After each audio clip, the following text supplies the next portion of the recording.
I'm going to start with the name of the show that I'm pitching. Okay. You ready? Yep. Fubar. Kiki and Cash get married. Oh.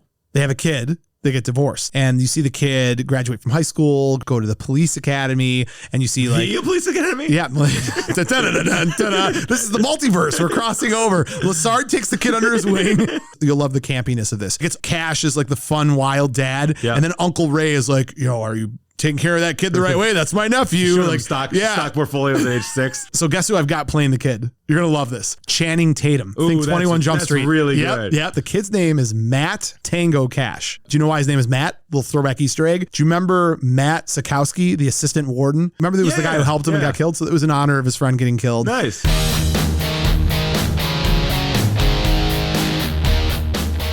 Welcome to Buzzn The Tower, a podcast dedicated to the movies of the 1980s. Prepare to be stuffed in our DeLorean and taken on a trip through the best decade of film ever. Hey Mo, we better back up.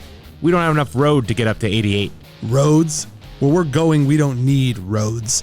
So if you love Caddyshack, The Goonies, Aliens, Weird Science, Spies Like Us, The Great Outdoors, Empire Strikes Back, The Great Muppet Caper, Pretty in Pink, Predator, Rocky IV, Roadhouse, Say Anything, Real Genius, Short Circuit, Some Kind of Wonderful, Beverly Hills Cop, Akira, Tango and Cash, The Breakfast Club, and They Live, just to name a few, then sit back, relax, and get ready to be entertained.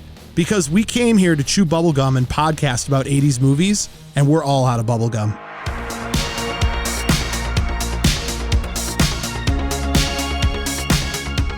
If you haven't already, subscribe to Buzzn The Tower on Apple Podcasts, Spotify, or whatever your favorite podcast platform is.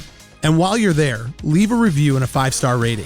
It's a moral imperative! You can also find us on TikTok, Instagram, and all social media platforms by searching the tag @Buzzn The Tower. That's BUZZN The Tower. Also, check out our website, buzzinthetower.com, and grab some officially licensed gear.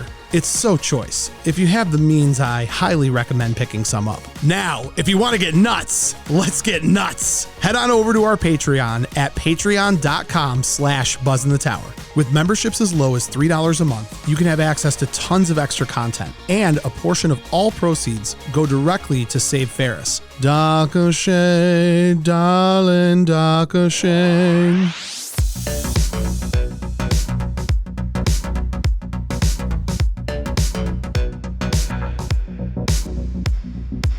Buzzn The Tower is brought to you by Capsiva Pain Relieving Gel. Arthritis, muscle soreness, psoriasis, this all-natural gel designed to increase blood flow. Max, I can't just read. I got to speak from the heart. Yeah.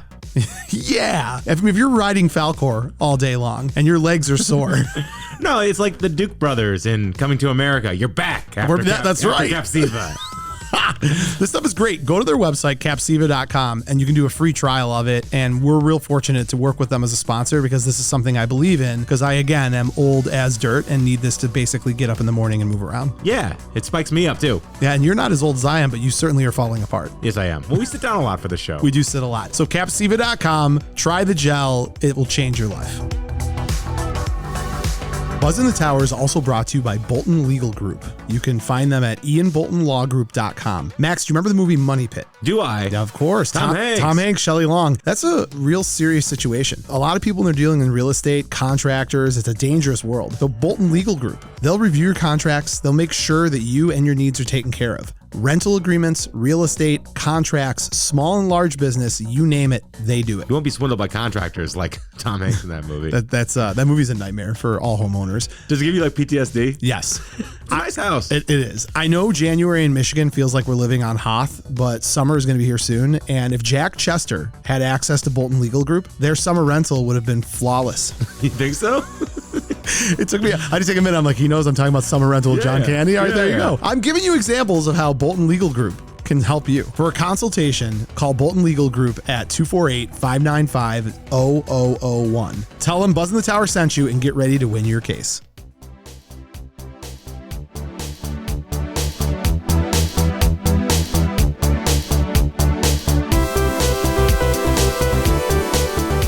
Today's episode, movies that deserve the Cobra Kai treatment. If you're not 4 seasons deep into Cobra Kai, then stop this podcast immediately and go watch it. Wait, no, don't do that. But when you're done watching Buzzn The Tower, immediately turn on Netflix and watch Cobra Kai. If you think prequels and sequels are risky, Try taking one of the greatest 80s movies ever made and turning it into a TV series 30 years later. While there's no question that Daniel-san, Johnny, and Allie all deserved this opportunity, one has to ask, are there any other 80s movies that deserve the Cobra Kai treatment? It's that very question that Buzzn The Tower will dive into today. I'm Mo Shapiro, and joining me as always, the Eagle Fang to my Miyagi Do, Max Sanders. And with that, let's Cobra Kai some movies. Max, you ready for this? I guess so. Max son, must talk. Walk on road. Walk right side, safe. Walk left side, safe. Walk middle, sooner or later, swoosh, get squished like grape. Here podcasting, same thing. Either you podcast do yes, or podcast do no. You podcast do guess so, squish, just like grape. Understand? Yeah, I understand. Now ready? Yeah, I'm ready. Well, then let's do it, Max. Woo! Look at you. Your acting debut is I'm such a bad actor. Daniel LaRusso. Not LaRusso. I can't do written down stuff. It freaks me out. Well, you can't remember things, and you can't write things down. So where does that leave you? Facts. Facts. Good facts. Facts. Just Just facts. the facts, man. Oh, man. Woo! Welcome to a spicy episode of This was Buzzn your The Tower. idea. I'm proud of it. I feel really good about it. Cobra Kai has consumed our off-air conversation for a long time, and we said there's other movies that would totally rock if they were turned into Cobra Kais, and thus was birthed this episode. Is this going to start our Netflix career? Yes. Like the South Park episode? What if Adam Sandler, Yes. Robo 4000 or what is it? Yeah, but whatever. It's cool. Osimo? Yeah, there it is. Come on and let me tell you about your best friend. Max, welcome to the show. Hi. We have so many things to talk about. Can I start where I want to start, which is my favorite thing to talk about? Yourself? Well, yeah, that's fair. The Patreon. Yeah. The Patreon is an untamed beast that's taking over the land. All right. So if you're not aware, Buzzn The Tower has a Patreon. When you subscribe to our Patreon at patreon.com/Buzzn The Tower, you get access to behind the scenes videos, audio. You can be in contest, and you can even have an impact on our episodes. So today's episode, we took kind of an informal poll of our Patreons to see what movie they think deserves the Cobra Kai treatment. And Max and I each have 3 movies. Now, I don't know 2 of his movies, and he doesn't know 2 of my movies. But there's one movie that was picked by our Patreon for each of us, and we're going to share that when we hop into the episode. I forgot which one yours is already, so I'll be surprised. Unbelievable. Never Ending Story? No, we're not. No. Focus. Yeah. I just want to say that. The follow-up is called Falcor's Revenge.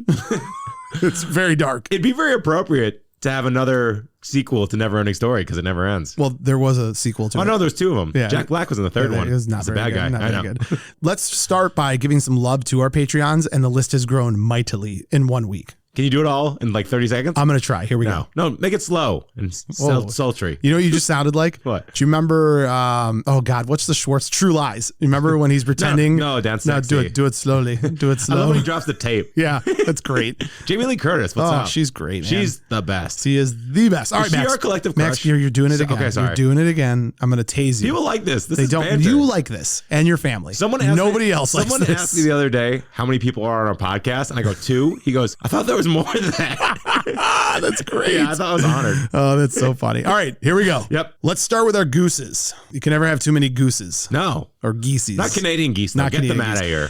The entry level for our Patreon is Goose, and there's also Iceman, which is after that, and then Maverick, and we have something special to talk about because we have a new category. Somebody went a little over the top on our Patreon. We'll get to that. Benedict Noske, Josh Brass, Dan Fingers Freeman, Arter Fruman, Tyler Roberts, Ian Thompson, Michael Ursu, Graham Fox, Zoe Crowley, Bill Pappas, Jordan Bolton, No Cover Guy, Zane Cadro. Welcome to the Buzzn The Tower Goose level co-pilots. We'll never accidentally kill you. I promise. Okay. Well, that's Like Goose. No, you made it weird. Yeah, that's okay. Too soon? Can I get to the Icemen now? Yes. The Icemen, the Ice Women, Iceman. That's right. I am dangerous. That's not, Man. okay, You're saying yeah. it's Iceman. Yeah. Come on, calm down. Benjamin Conger, Mike Goodwin, Chris Williams, Melissa Zimmerman, Duncan O'Brien, Katie Carbon, Russ Dobson, and Mikey Gradillis. Those are our Icemen. Woo.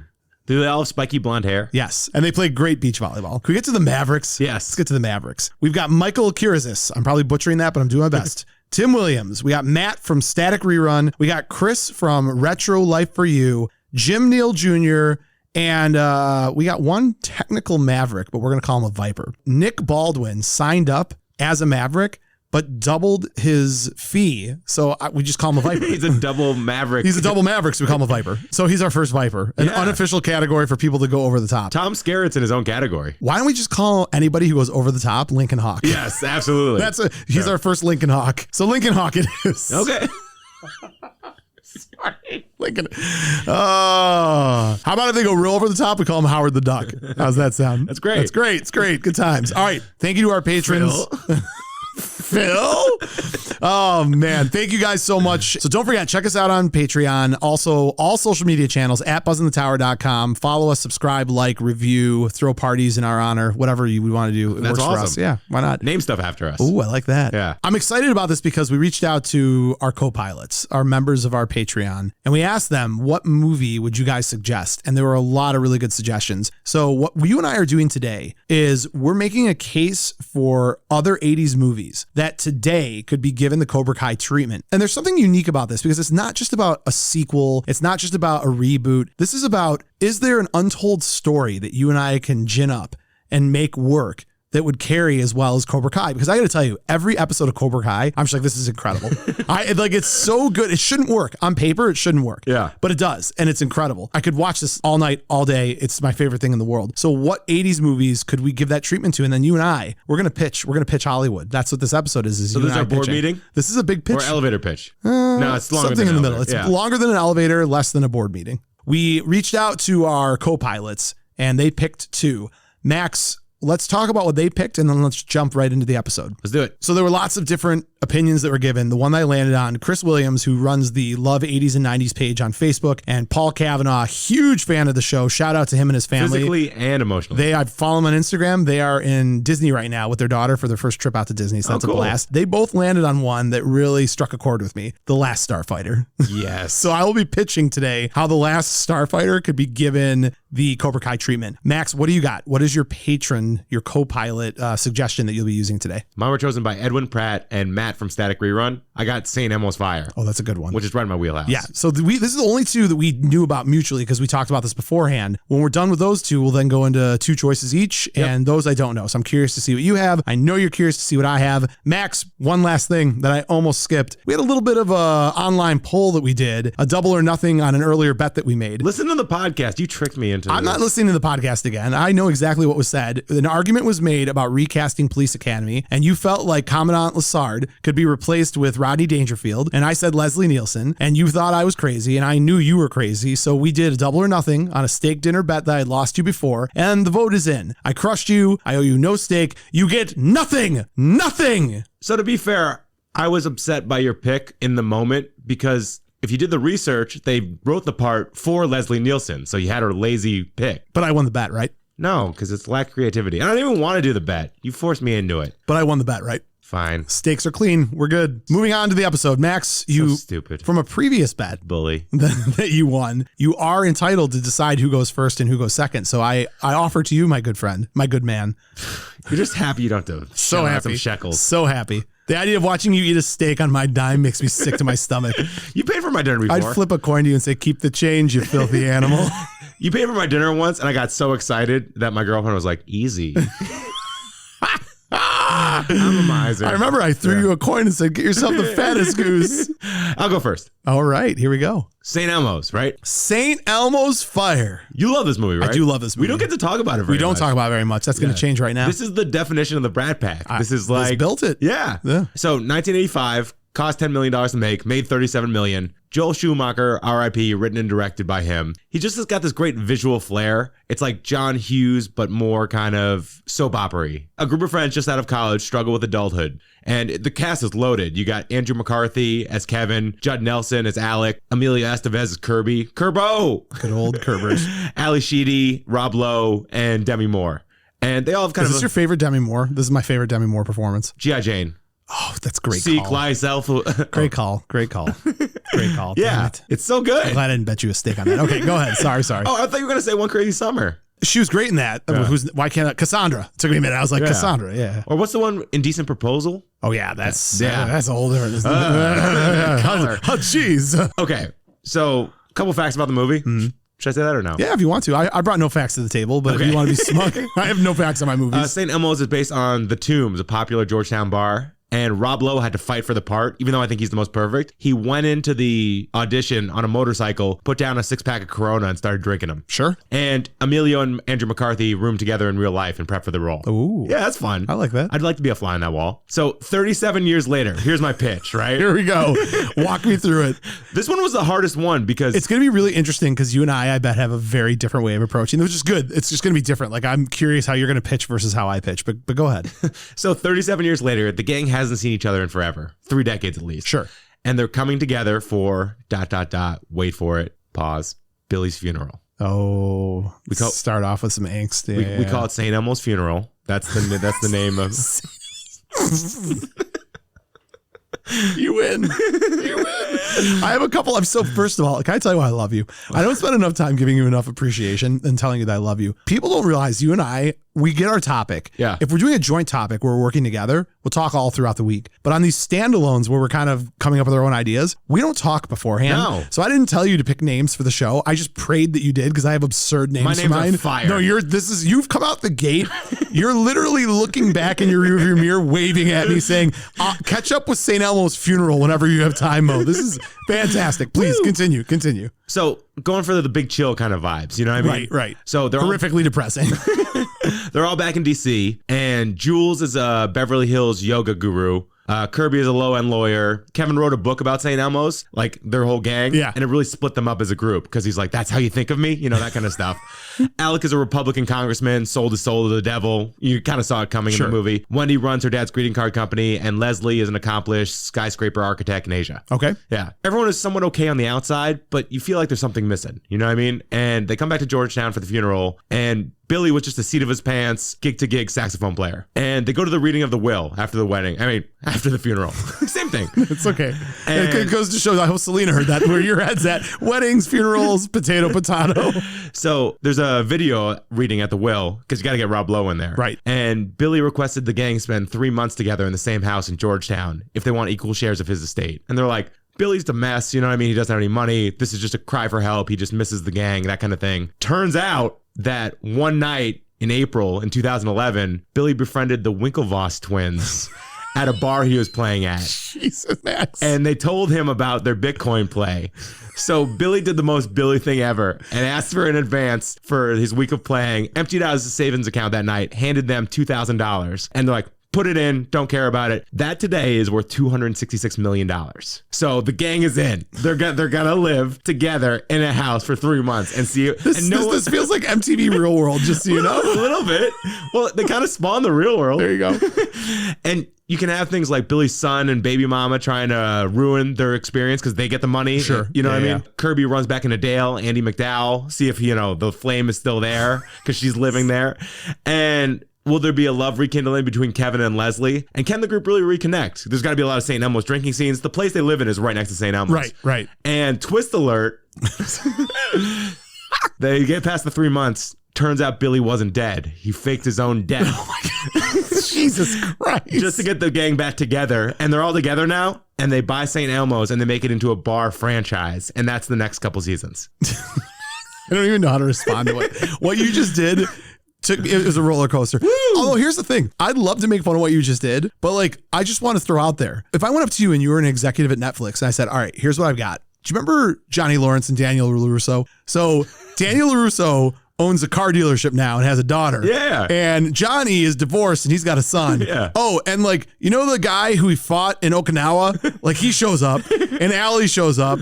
And the guy in the third one who's Terry. Terry shows up. Terry's my favorite. Yeah. And Kreese is nuts still. Yeah. And we do a lot of flashbacks to him in Vietnam. So that's interesting too. What you just did to me, B+, A-. Yeah. It's up there. I mean, why is it any less ridiculous? Yeah, exactly. I'm also prepping you because some of the stuff that you're going to hear from me today is some of the most ridiculous stuff to ever come out of my mouth. I love it. Yeah. Get weird with it. We're getting weird today. Yeah. Max, excellent. St. Elmo's Fire. Woo. I like it. I think you could have sold the pitch just on St. Elmo's funeral. Just be like, yeah, I've got this idea. It's called St. Elmo's funeral. It's incredible. It's a diehard of names. Oh man. All right. I'm up with The Last Starfighter. And I got to tell you, so first of all, The Last Starfighter is a 1984 American space opera. I know you and I have mentioned this before. I think the term space opera is incredible. Flash Gordon. Exactly. It was directed by Nick Castle. The film tells the story of Alex Rogan, played by Lance Guest, a teenager recruited by an alien defense force to fight in interstellar war. Alex learns that the Starfighter arcade game represents a real-life conflict between the Rylon Star League and the Kodan Empire. The latter is led by Zur, a native Rylan trader and son of Ambassador Enduron. This is one of the ultimate hidden gems of the 80s. People love it though. But because the idea behind it that like you're just in the middle of nowhere and you're just this teen and you're playing a video game and that leads to being this like that's every video game nerd's dream. When I had the Power Glove, I just dreamed that I love this movie. So do you remember What about the octopus guy? You gonna have him in there? Do you remember this movie well? Yeah. You do? You remember basically the end of the movie, he comes back down to Earth. And the chef's like, my God, he made it. Yeah. And so the one thing I struggled with, and this is true with all the movies, and I have to get past this, but some of these movies, a lot of the characters I love aren't alive anymore. Cobra Kai has the benefit of like only one or two original Cobra Kai guys have passed away. Everybody else is still alive outside of Miyagi. But then I thought about, I'm like, look, if they could do this without Miyagi, I can do this without some of these characters. So Max, are you ready? Do it. What's it called? I also want to add that although this was not one of my selections, do you know what I thought would be the most incredible pitch to try to pull off? What? The series Weekend at Bernie's. Every week he's dead. Like you uncover an insurance scam and they've been collecting like Social Security from Bernie for years and they're going to get investigated. So they have to dig him up and they got to make him be alive for like a week. It's like the Rick and Morty episode. Oh my God. Great. All right. So the name of my movie, Rylos. Oh, that's good. Isn't that cool? Yeah. So you remember Grig was Alex Rogan's navigator. Yep. Okay. Also played the wife. Yes. My idea. Do you remember there was a scene when Grig was talking about remember he was talking about the invasion of the Kodan Armada? His home planet was enslaved by Zur, and he talked about how he was married, his wifeoid, and he had 6,000 children. A lot of kids. He referred to them as Griglings. Yep. That plays an important role in this story. This is going to be like a Roseanne Full House. No. So the Griglings. Season 1, episode 1. You ready? Yep. Of Rylon. We see the last few minutes of The Last Starfighter. So that's how we start the whole thing off. Sure. And I love the flashbacks they do in Cobra Kai. Like I'm a huge fan of those. You'll see those in a lot of my ideas. So Grig and Alex return to the trailer park and Grig is introduced to Alex's friends. You know, Alex asks Maggie to join him. She goes back and forth. You know, Grig is looking at everyone saying, hello. Yes, I am Alex's navigator. Da-da-da-da-da. When this is all done, Granny goes through her, write me or whatever, and they take off. So Maggie joins Alex and they head off to Rylon. And for years, there's peace. Right? Okay. Grig on his deathbed is this that we cut now to Grig on his deathbed being visited by one of his great grandsons because he has 6,000 children. So he's got like 8 million great grandkids. And they're at his bedside as he's about to pass away. So he tells his great grandson of the story that Centauri, who's dropping these video games off across the universe to find the last Starfighter, apparently dropped more of these things off than we knew. This evil fleet, right? The Empire, if you will, has gone and found all of these incredible Starfighters, but not to be the good guys. So now the entire episode is this great grandson finds Alex and Maggie, who have been married and living on Rylon for years. Of course. And the opening season is them first discovering that Centauri had done all of this, now going out and trying to find their own starfighters and put them into a class that can fight against these other ones. So it's very Quantum Leap. Right? Like, like each episode, they're like jumping into like a different reality and finding these different video games. And it's led essentially by Alex and Maggie. So you're Mandalorian this kind of a bit. Yes. Yeah. A little planets. bit. Yeah. So fun adventures. The twist on all of this is that Alex and Maggie never had children, right? So it's been like 30 some years from when The Last Starfighter came out. So your season 2 twist is that they had embryos removed from Maggie when she didn't know. And the Starfighter, now we have a little bit of a Luke Skywalker, Darth Vader twist on this as well. But the entire series is following them going and finding all these good and bad Starfighters. So the bad ones are being recruited and going to this new evil empire. Who's running it? The Evil Empire? Yeah. I don't know. I haven't picked that out yet. Does he have terrible hair too? Like they did? Okay. Yes. Yeah. But the Rylon Empire is being ran by Alex and Maggie at this point. Maybe it's the old leader's genetic clone. Like they cloned him. It's not impossible. Yeah. But that's my idea. I like it. It's not, you crushed me with St. Elmo's. No, it's fun. I almost said St. Elmo's barbecue. Sci-fi is difficult because you have to get so in the nitty gritty of your explanation. Don't patronize me. Quiet. I hate you so much. Yours is so much better than my first one. All right, but my next two are great. But going back to you, that was my first one. It is Rylon. Yeah. It's a good name. There you go. Yeah. Well, Max, as I limp out of the first one, because that's how I feel. This is how you feel normally? That was Rocky 1. You still got 2 and 3. God, I don't know what is wrong with me. It was tough. It's tough Woman. It's really good. Thank you. All right, well, why don't we take a moment and slide into our ads?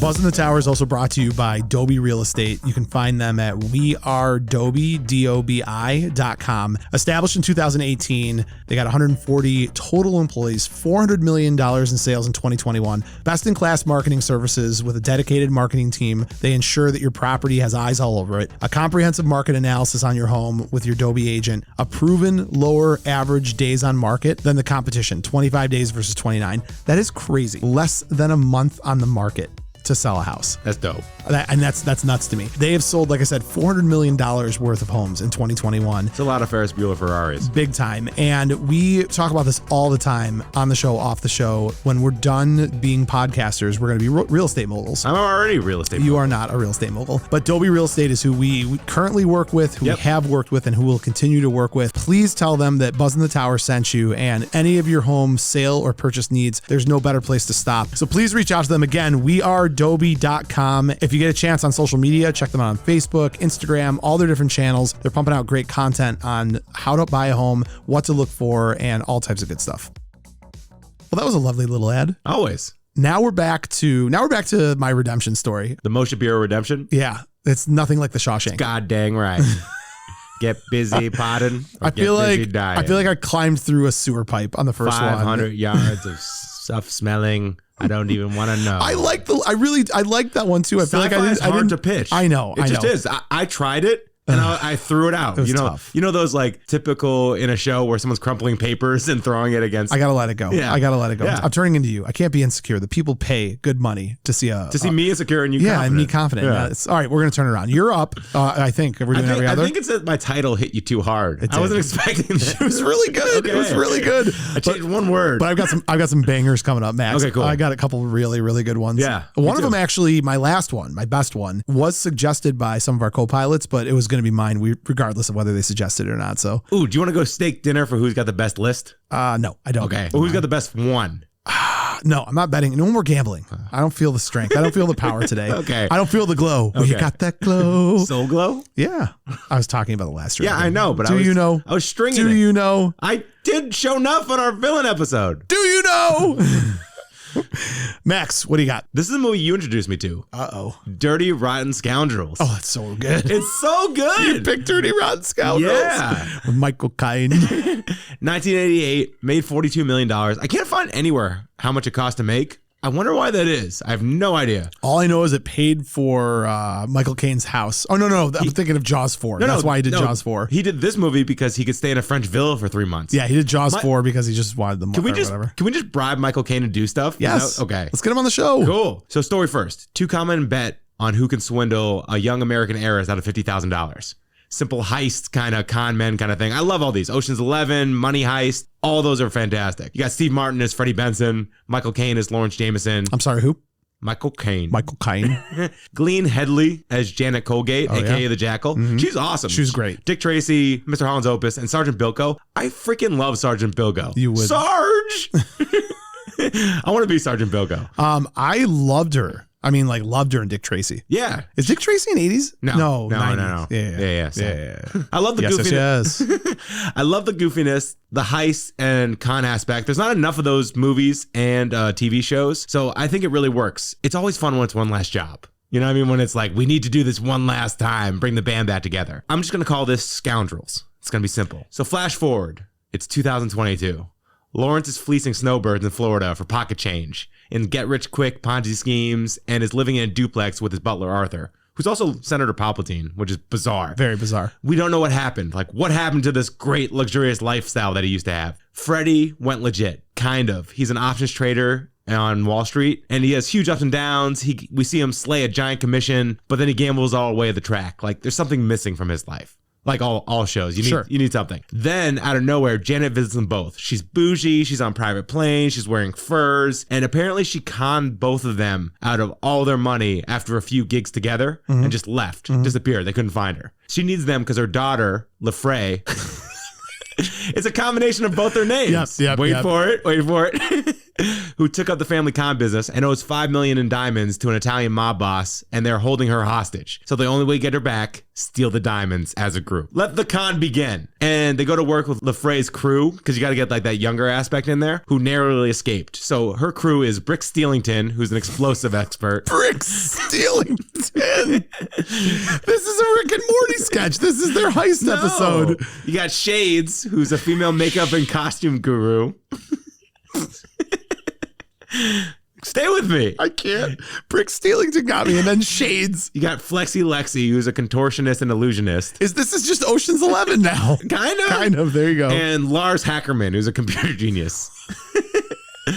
And there's huge suspense about whose daughter. Is there suspense about what the characters do? Because it's not clear by their name. You're saying Hackerman is a computer hacker? I want to spell things out for my audience. Is your audience a bunch of fourth graders? I like to be entertained. Go ahead. Huge suspense about whose daughter LaFrey is, since they both slept with Janet right before, she left. Right. And her name is both their names mashed up. Right. Yeah. Who will double cross who and when. Also, B side plot, LaFrey is using her expert con skills and almost escaping kind of Prison Break style from the mastermind Italian mob boss's hands. Okay. So that's like a fun, you can go to the other area. And you can bring out their awesome characters like Rupert, the special brother, Freddie, the handicapped war vet, Dr. Schaufhausen, Chips O'Toole, the Australian business guy, Paula, the Long Island gal at the end. And ton of new characters could be fun. And episode ideas, you got like a gala episode where they have to go to a fancy ball, maybe re-falling in love with Janet, who's going to get her, who's not. Multiple seasons after maybe conning the mob boss, they join up with him kind of thing. You know what I mean? Like that's a nice little twist. And there's got to be a bank vault episode, maybe one on a yacht, extreme sports shenanigans, maybe an actual doctor meets up with Schaufhausen. And, like he has to really give it to him. Yeah. I love con and heist stuff. It's great. I love the pick. Yeah. I love the name. I cannot get over the characters' names. The whole time you're talking in my head, I'm just like Shades. Why don't you call him like Con Man McConnington?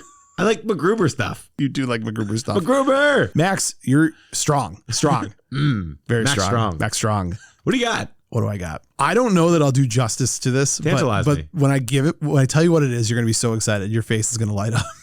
It's a Wheeler Genius? Right?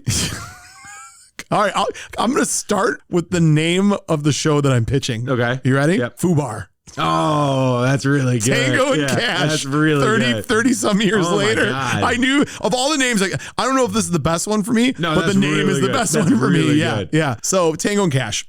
Sylvester Stallone and Kurt Russell. Ray Tango played by Sly. Gabriel Cash played by Russell. Kiki played by Terry Hatchett. It's a 1989 buddy cop action film. Beverly Hills LAPD Lieutenant Raymond Tango and downtown Los Angeles Lieutenant Gabriel Cash are considered the two best cops in Los Angeles. Obviously.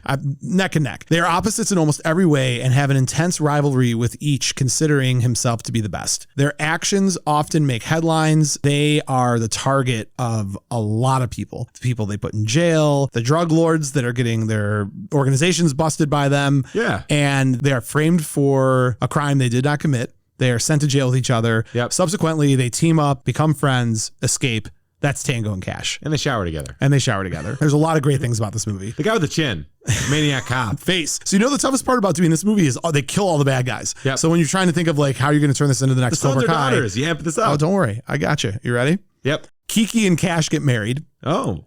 They have a kid. They get divorced. What's the kid's name? I'm getting there. Okay. It's not Steely McSteelington, but it's almost as absurd. It's actually really close to as absurd. So the opening of this movie is one of those classic National Lampoon Vacations where it's a bunch of pictures. So it's the picture of, it's shots of Tango and Cash first meeting. It's shot of Kiki and Cash getting married. Okay, cool. I like that. The kid is born. I love that. The kid is like a toddler and has like a little police outfit that it wears. What's the song that's playing underneath? Oh, that's a great idea. Help me out. What's a good song for that? Oh my God.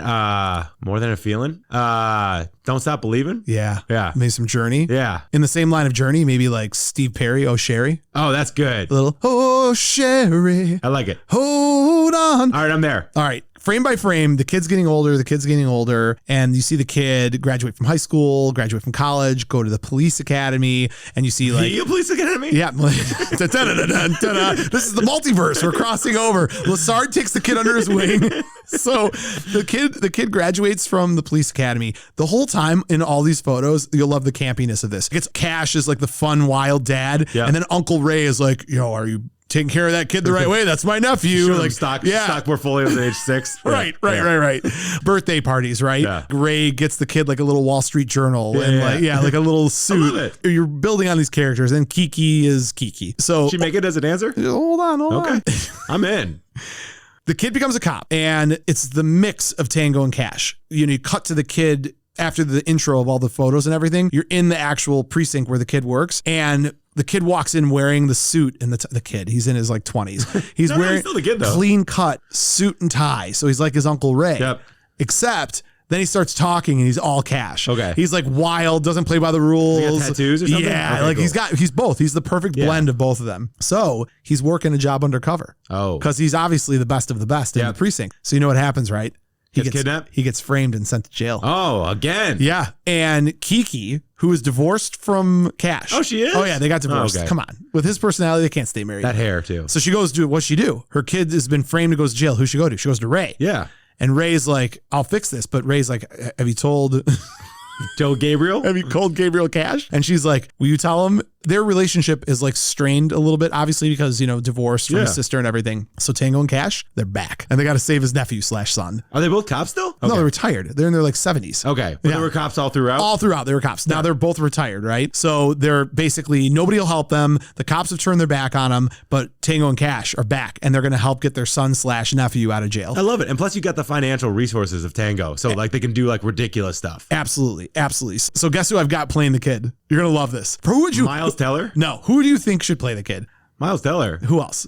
Jonah Hill? No. That'd be good. Channing Tatum. Ooh, Think 21 Jump that's Street. really Yep, good. Yep. Are you ready for this? This is almost as ridiculous as, what was his name? Steelington? What was the absurd name for your last one? God, I don't You remember. don't even remember? Brick Steelington. Brick Steelington. This is almost ridiculous. The kid's name is Matt Tango Cash. So he took the Tango because Ray knew he was never going to have a kid and he wanted to continue the family name. So Kiki said, okay, we'll give cool. as a middle name. Got it. And then Cash, obviously, because of Gabriel Cash. Yep. Do you know why his name is Matt? Little throwback Easter egg. Do you remember Matt Sikowski, the assistant warden, who was Cash's officer when remember there was the guy who helped him and got killed? So it was in honor of his friend getting killed. Nice. And they basically go to jail. They visit with Matt and they're like, how'd this happen? What's going on? So the first season is really like half of the season is him just being a cop and then he gets busted. Yep. And then season 2 and season 3 is all Tango and Cash just doing their Tango and Cash thing to get him out of jail. I love it.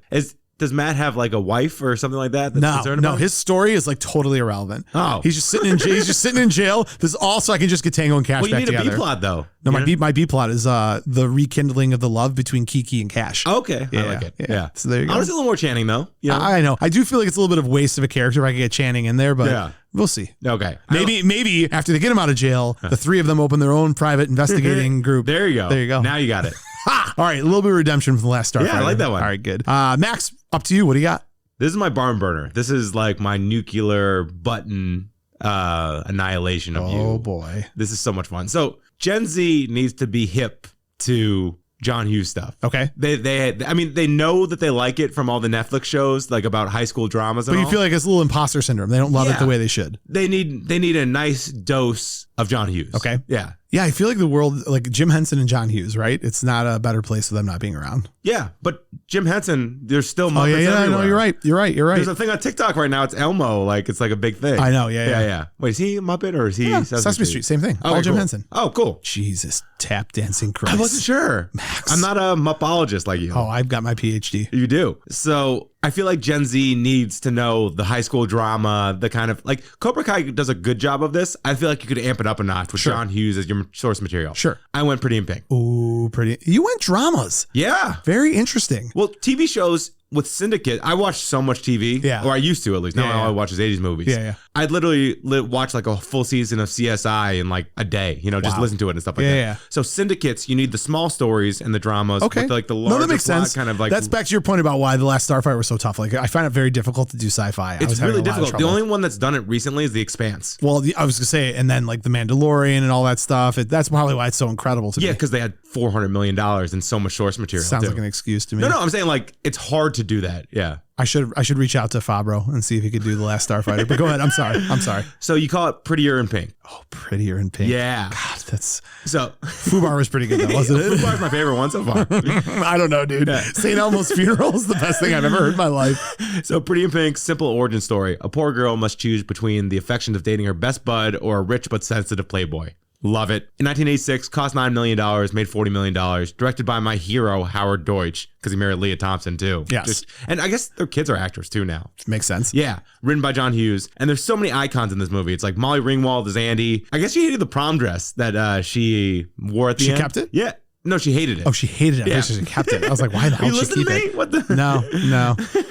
John Cryer is Ducky. Love that role. And turned down by Anthony Michael Hall. And I guess they also wanted Robert Downey Jr. And you got Andrew McCarthy, James Spader as Steph, the ultimate bad guy. You know what? My favorite fact is every scene that James Spader is in, he has his top button undone.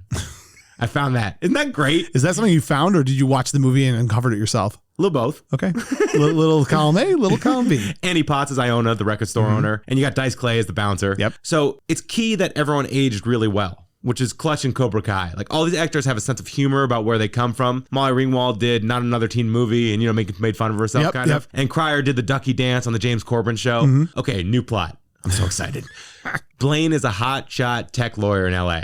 Andy is a homemaker. She's a happy mom of two, but kind of bored. Like she wishes her dreams of being a clothing designer really came to fruition. But they live in a huge mansion. They have all the toys, Ferrari, Range Rover. They got 2 French bulldogs named Ferris and Cameron. Let's have fun with this. Let's wink a little bit at the audience, God. Okay. They got a younger daughter, Madison, who's 8. The older son, Aspen, is 16. Aspen. Yeah. Well, they're in LA. This is, that's an LA name. And he's a great actor. And he wants to go to the Bright Lights prep school, to like really achieve his dreams. He's begging his dad, who doesn't see acting as a career, his dad, Blaine, say Blaine. Blaine. He's corporate, but still charming and has good relationship with his kids when he's with them solo, but he kind of gets the weight of society on him. He like wants people to be rigid and kind of in their places. And Andy supports Aspen and helps him apply to the school. He gets in. And have all the drama of being a new kid, but he's crazy talented. He wins over most of the kids in the school, except the number 1 hotshot student headed to Juilliard, Cornelius Gray. So you can have monologue battles. They can have a fist fight or two, play pranks on each other, typical high school hijinks. But Aspen is more focused on the creative and quiet fellow student, Ashley. She dresses emo. She's listening to Edgar Allan Poe quotes. Is this Ducky's daughter or... Quiet. Oh, sorry. All right. How dare you? It felt, no, it's a good sign that I could see where it was going. New hair color every week and just really good artist. Aspen falls for her in day 1. And she likes him too, eventually, after a few verbal kind of sparring matches. But hold up. Turns out her dad is, yes, spoiler alert. I'm sorry. John Ducky Donaldson. I gave him a first and last name because they don't give him one in the movie. I understand that. Who was an accomplished actor, but now he's an acting coach and teacher at Bright Lights Academy. his wife died 7 years ago of cancer. So he's been drinking kind of a bit. Sure. And to bring in the little thing with Andy having to deal with her dad being an alcoholic. Exactly. There you go. And he doesn't like Ashley hanging out with Aspen because he doesn't really like rich kids. She's on scholarship at the school. So I feel like all these kind of things can intersect. And Aspen is family friends with Iona, so they can FaceTime and we can bring Annie Potts in too. So I thought that was fun. And also, spoiler on the B plot, Blaine's next case is for fraud and embezzlement with Steph's huge.com Ponzi scheme company. Yep. And Steph is Cornelius' father. Oh, boy. So, episodes and themes. You can do prom episode where Andy makes Aspen a suit made from her, dress. So it's like he's the new Pretty in Pink kind of thing. Yeah, so that works. All right. And Aspen has a plucky, annoying girl who also befriends him and has a crush on him. Let's call her Pop Rocks. I don't know why. And... What? There's names like Watts and That's stuff good. like that. Yeah, That's yeah. It could be an episode based on the court case. Maybe Steph gets Cornelius to peer pressure Aspen into doing something illegal so he can hold it against Blaine so he doesn't go so too hard on him in the case. I'm to be very honest with you. I lost you 5 minutes ago. This is you're in the wrong line of work. You should be working for like the WB making sitcoms. This is It's fun. incredible. I've watched a lot of TV. Yeah. And also there could be like a play they all need to do together, like Porky's too, next day. There could be a You're dance. always pulling for Porky's too. I love it.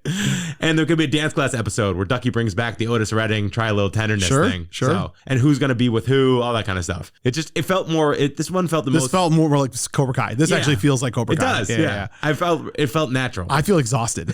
I can't remember half of what you just said. It was a lot. There's a lot to take in. It's a show. There's It a lot sounded going good. No, on. it sounded good. Yeah. It sounded good. Whew. All right, Max. Sweaty. We're down to our last ones. What do you got? This should come as no shock to you. Oh, well, let me guess then. No, There's don't shot. guess. Don't guess. You'll guess because I know you'll guess it right. But I'll do it the way I did before. I give you the title of it first. Beverly Hills Sheriff.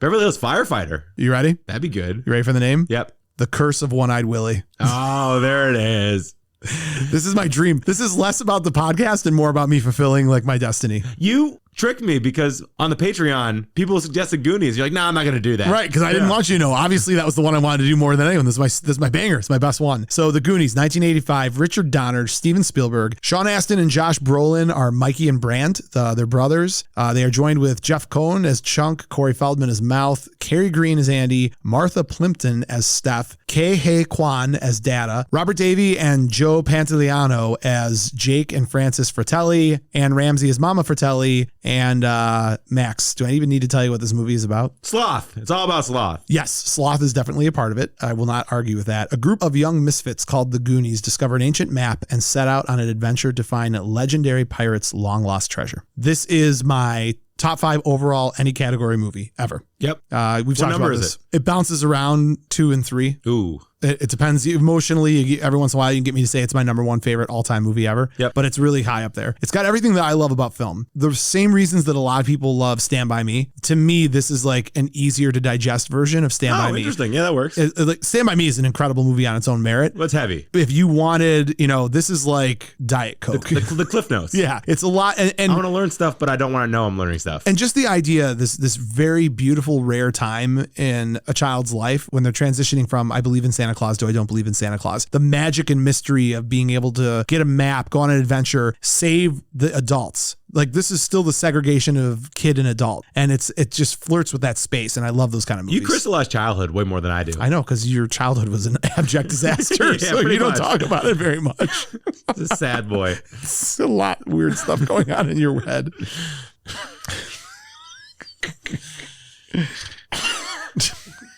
God. That's my favorite. Your involuntary insults that like knee jerk. You're just like. Oh, so yeah, I didn't mean to suggest that you had a terrible childhood. I apologize. No, it's just I was an anxiety-ridden kid. Yeah. It was really so. Your terrible childhood was your fault. Yeah. It wasn't anybody else It around was you. all in my head. This isn't getting any loving better. parents, yeah. This isn't getting much better. Yeah. All right, Max, you ready? Yep. So season 1, we start at the funeral of Mr. Walsh. Oh, Mikey, well, he'd be like 90 years old at this point, right? still. Oh, all right. So they're in that room. You know that room that everybody's always in when the attorneys are like, here's the estate. Oh, Let's yeah. go over I it. love that room. They're in that room. So you can immediately sense there's a little bit of tension between Mikey and Brandt. But I can't bring myself to make the story that they had a falling out because there's been never a better relationship between two brothers than those guys. Like Conflict makes great shows. Yeah, but you can have conflict other places. Like these guys, there's no way. I don't accept that Brandt and Mikey had that. There's tension, but it's no different than the tension at the beginning of the Goonies where like he's a little annoyed by his little brother. Okay. That's it. Yeah. Okay. As he's reading everything, there's this understanding, Mikey kind of says it to Brandt, dad was never the same since mom passed away. So you start to get a little bit of a backfill that their mom had passed away a few years before. Dad was still living in the house in the Goondocks. That was his place. He lived there until the day he died. You can still use it because it's there. Absolutely. You learn a little bit more about Mikey. Brandt kind of asks him, like, how are you doing? And we learn that Mikey has 2 daughters and that Mikey's wife had passed away a few years prior. Oh. Brandt had stayed single. He's kind of the fun older uncle. He doesn't marry? No. Whoa. Oh, you're bringing her back. Easy. You're bringing her back. Easy. Sorry. My God. And you have these like really cool cuts, like at the end of the Goonies when Mikey is apologizing to his dad for not being able to save the Goondocks before he realized he had the jewels. And his dad said, "You and Brand are safe home with your mom and me. That makes us the richest people in Astoria." Aww. Like that's the kind of family that we're talking about. You got to name one character in this, by the way, Donner. Yeah, right. I haven't thought of that yet, but we can do that. You're more into the names than A dog. And name a dog Donner. So everything is kind of dispersed and they say this is what's being left to who and what gets what. And Mikey's getting the house, right? It was left to both of them, but Brand's like, you can have the house. So Mikey's got these 2 millennial daughters. And I thought it'd be really cool. Like when we did our recasting episode for The Princess Bride, and I wanted Soleil Moon Frye to be the grandson. Like I like the gender swap on some of these. I really like that they did this too in Cobra Kai. Sure. That it was like the daughter of Daniel LaRusso who's into the karate. So I like this idea that you've got this dynamic very similar. You have these 2 daughters. One is like kind of too cool for school and the other's still in that kind of fun imaginary world, but they're both millennials nonetheless. Older. I wanted the younger daughter to be like 15 and the older to be like 18. Okay. But they've got their cell phones. They're annoyed by their father. Their mother's passed away 4 or 5 years earlier. So they've got that kind of like emotional distance that you would see. Right. So they all go to the family home. And of course, what happens at the family home? They find a map? No, they go up in the attic. They're going through all this stuff. So like it, obviously in the will, Mr. Walsh has gifted the majority of the items he had to the museum he worked at. Yep. But they go into the attic and they're digging around a bunch of stuff in the attic. What they uncover while digging in the attic is an artifact. Oh boy. So they all go back downstairs. They find it. This is, mind you, Brant and the 2 daughters. Mikey's changed. Losing his wife, losing his dad, like you just get this not exciting, like this is our time. Like he's almost energy zapped out of him. Is he a boring job? Is he like accountant? Yeah, like it's not even the job. It's just like you can tell like he's just not Mike. Yep. So Brant and the 2 girls find this artifact and they bring it downstairs. They're excited. And remember, this is Mikey. Mikey's the one who, if he saw an artifact, he'd be like, that's the rich stuff. That's the rich stuff. And he blows it off. He's like, I don't have time for this. Like the girls need to register at school in the fall. I got responsibilities. And Brant, who's like the level-headed one, sees his brother and he's like, you're dying. You're dying in the worst way possible. You're dying because your light, your candle has been blown out. And I need to figure out a way to fix this. So what's he do? He calls up the old gang because he knows he's got to get the Goonies back together to go on an adventure with Mikey, not to find anything. The salvation here doesn't become saving the Goondocks or the property. Saving Mikey's soul. Yeah. Yes. And that is the whole thing. So the whole first season is like phone call by phone call, like going through each one, right? And then he gets like, starts off, he gives Dada a call who's working in Detroit because that's where his parents, remember there's a little nod to the first one? Yeah. Where his parents were going to have to move. They're going to move to Detroit. So Dada is a high power engineer at Ford. And he calls him up and he's like, hey, easiest one. He's like, Mikey needs you. It's Brant. We're going on an adventure. He's like, I'm there. He's working remote. It's the middle of a pandemic. He's in his boxer shorts. He's on his way. Calls up Chunk, who in real life is like a really handsome, thin, and he's an attorney. So Chunk's an attorney. But Chunk is still Chunk. Yeah. So he calls Chunk. He's like, I don't know, guys. Like, I don't think we should do this. And Brant's like, get your fat, you know what, over here right now. So goes through all of them. When he gets to Mouth, Mouth is the best phone call of all. Mouth is a DJ at a strip club. Wow. That's his job. That's DJ at a strip club. That's very calls him up and he's like, I need you. And he's like, yeah, I can make it. Goes through the list, calls everybody up. Eventually gets to Andy and he knows he's got to call Andy and it's like weird. Yeah. They haven't talked forever. And it so happens that Andy just got done with a really messy divorce and Andy comes in town. While all this is going on, this is season 1. They haven't told Mikey. So it's really the 2 daughters and Brant working on this and they haven't told Mikey yet. They all come in town. They have like a reuniting moment. The artifact, which I keep on calling it the artifact because a map is too simple. It's got to be, I haven't thought of what it's going to be. Skull? It's got to be something really cool that helps to like unfold all these things, right? So while this is going on, that's season 1. Season 1 is the conflict is getting them together to go on the adventure. Season 2 is the adventure. But what is the resistance on the adventure? The Fratelli brothers. The Fratelli brothers are up for parole. They get parole. Oh my God. And they find out.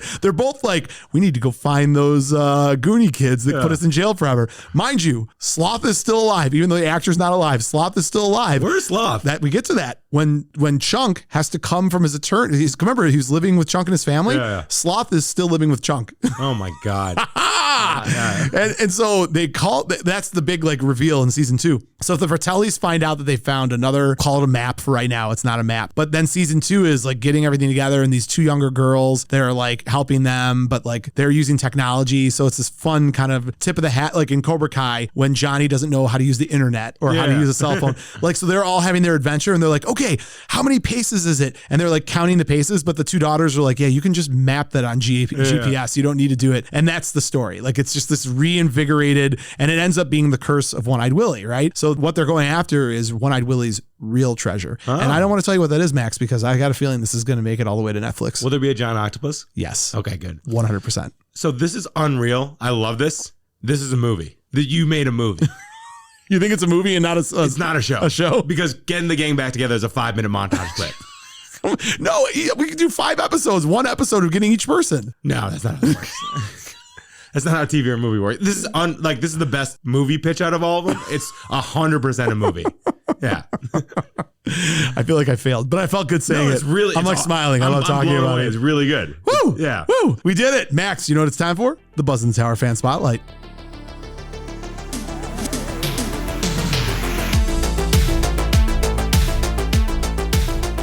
Max, our Buzzn The Tower Fan Spotlight today is the single most overdue fan spotlight that we've had, because we've been friends with, it's Lori Tucker. Yeah. And we've been friends with her for how long now? 17 years. It feels like it, right?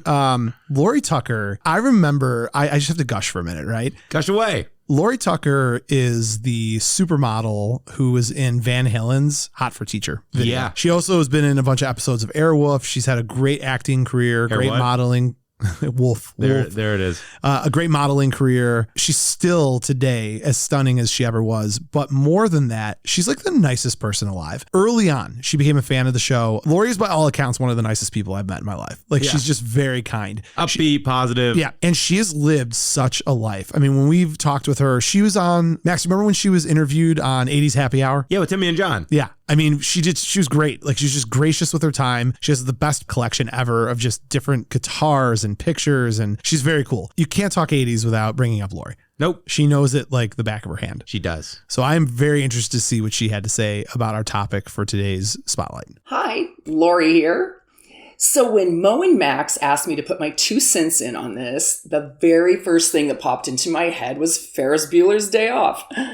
I just rewatched it a couple of weeks ago, and I was thinking what a great reboot show this would make. But this time, with Ferris's mischievous, plotting teenage daughter, Skylar, who is constantly being snooped on by her overbearing, tattletale younger brother, Ferris Jr., or as Skylar likes to call him, Verge. Skylar is as beautiful as she is smart. Well, of course, her mom is Sloane Peterson, and she gets away with absolutely everything. But the thing she can't get away with, she usually enlists the help of good old Uncle Cameron, who seems to be completely incapable of saying no to her. And this only serves to aggravate his already debilitating anxiety. In a turn of the tables, Aunt Jeannie believes Skylar can do no wrong and will not let Ferris or Sloane discipline her. On the other hand, Jeannie's husband, Uncle Garth, is always super suspicious and sides with Ferris every time. Unfortunately, nobody seems to have a soft spot for poor Ferris Jr., as Verge is utterly and completely annoying to all. In the opening episode, we find Skylar in the middle of her trying to pull off hacking her school's computers and getting her best friend into all the same classes as she. But unlike the days of her dad having to Mickey rig everything, with all the new technology, it is so much easier for her to succeed in pulling one over on everybody. And since Ed Rooney was fired as the dean of the school, Ben Stein has taken over the role. Just like the rest of us, he has had it with economics. Of course, Grandma Katie and Grandpa Tom pop up every once in a while for some good old comedy relief. Well, that's my bright idea of a reboot, and it is worth exactly what you paid for it.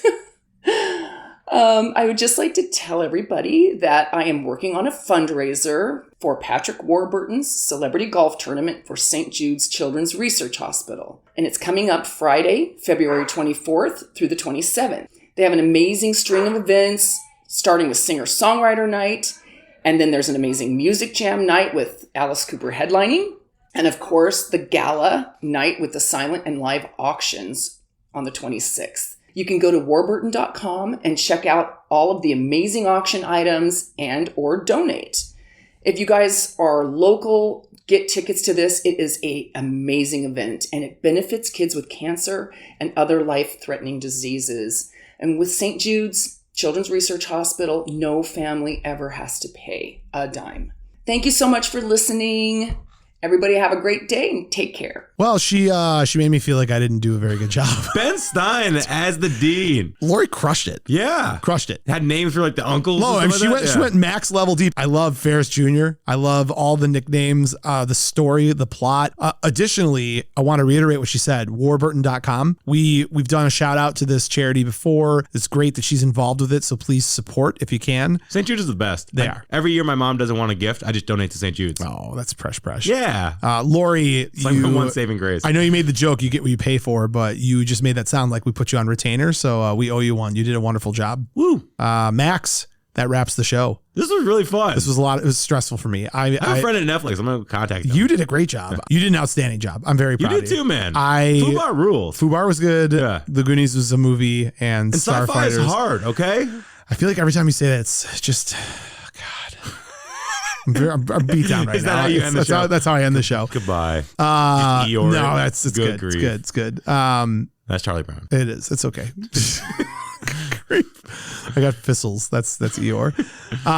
Follow us on Netflix. We're on Netflix now. We are? No, we're not. Oh, we made No, you want to know what I'm going to talk about right now? next week's episode. Next week's episode. Why not? The movies that made us. If you've never seen the Netflix docuseries, The Toys That Made Us or The Movies That Made Us, I highly recommend that you watch it right now. Because on next week's show, you know who we've got? The creator. Brian Volk Weiss, the producer, director, and creator of both of those shows. And I know he's going to come. I always get nervous. I always say, I hope he's going to make it. But he's going to make it. And he's got stories about aliens and Sigourney Weaver and just It's going to be... It's pretty freaking epic. It's going to need to really be something special. I almost used a different word there.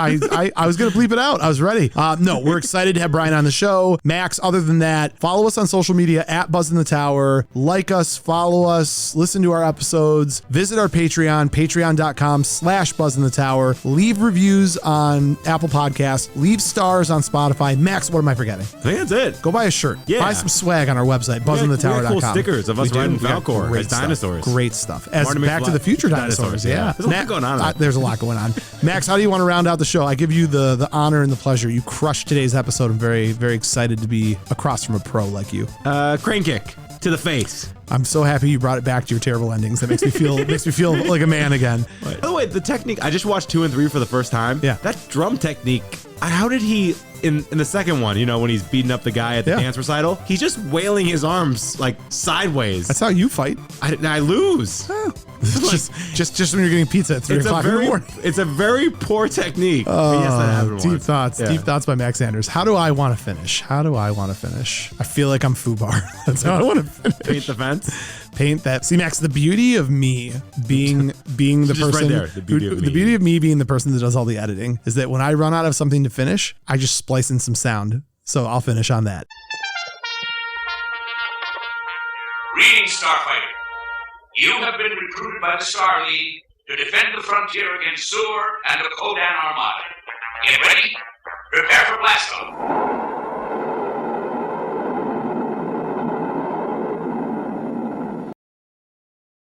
You're still here? It's over. Go home. Go.